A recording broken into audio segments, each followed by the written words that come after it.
Sahabat muslim semua, mari kita menelusuri peninggalan sejarah kaum Tsamud yang pernah diazab Allah.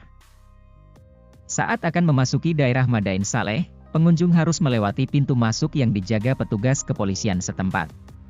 Setelah melapor kepada petugas jaga, rombongan MCH pun diperkenankan untuk menjelajahi tempat bersejarah tersebut. Memasuki daerah Madain Saleh yang berpasir, gunung berbatu sudah mulai terlihat seolah menyambut pengunjung.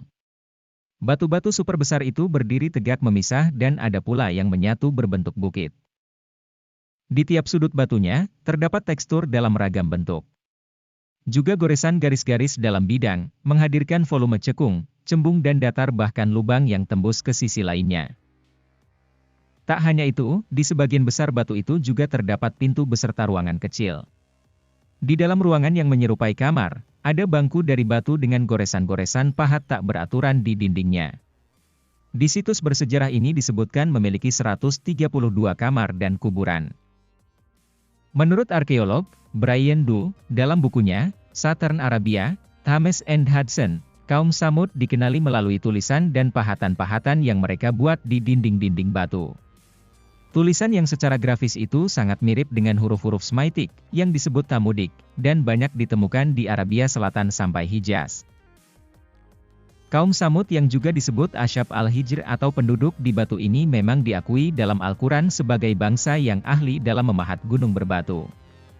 Mereka hidup pada abad ke-8 sebelum Masehi, sekitar tahun 800. Kamu dirikan istana-istana di tanah-tanah yang datar dan kamu pahat gunung-gunungnya untuk dijadikan rumah. Maka ingatlah nikmat-nikmat Allah dan janganlah kamu merajalela di muka bumi membuat kerusakan. Begitu firman Allah dalam Al-Quran Surat Al-A'raf ayat 74. Karena keahlian dan kepandaiannya itu, hasil ukiran yang dibuat kaum Tsamud dijadikan sebagai barang dagangan dengan komoditas lainnya. Sebagian lagi dibuat hiasan di rumah-rumah mereka. Produk utama kaum Tsamud adalah barang pecah belah, tembikar, yang unik, dan memiliki nilai seni yang berkualitas tinggi, sedangkan produk lainnya berupa kemenyan dan rempah-rempah.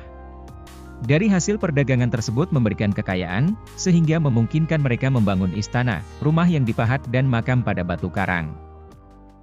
Namun lantaran mereka mengingkari Allah Subhanahu wa Ta'ala dan tidak mengakui salah sebagai nabi, kaum Tsamud itu pun dihancurkan Allah Subhanahu wa Ta'ala dengan petir yang menggelegar. Hal itu tertera dalam Quran Surat Hud 67-68. Kini kota bekas peninggalan umat Nabi Saleh menjadi salah satu kota warisan dunia. Badan PBB untuk Pendidikan, Ilmu Pengetahuan dan Kebudayaan, UNESCO, pada awal Juli 2008 mengesahkan kota tua Madain Saleh yang terletak di utara Madinah itu sebagai salah satu warisan dunia, World Heritage Site. Agar menjadi pelajaran bagi orang-orang yang datang sesudahmu dan sesungguhnya kebanyakan manusia lengah dari tanda-tanda kekuasaan kami. Demikian firman Allah Subhanahu wa Ta'ala dalam Quran Surat Yunus ayat 92.